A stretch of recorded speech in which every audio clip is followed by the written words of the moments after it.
సంహారం సాక్షిగా సంబరం మొదలాయనే సిరిపురపు వీధుల్లో ఈశ్వరియే కదిలొచ్చనే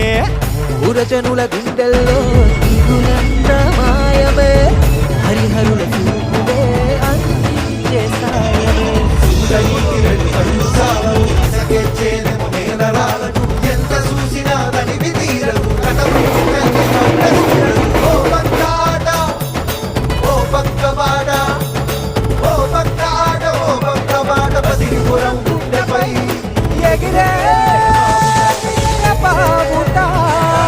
వినిపించే నాదం పలికించే వేదం పొద్దుటూరు తాకే చూడు అమ్మ పసిడి పాదం ఆడబిడ్డ చూపు అమ్మ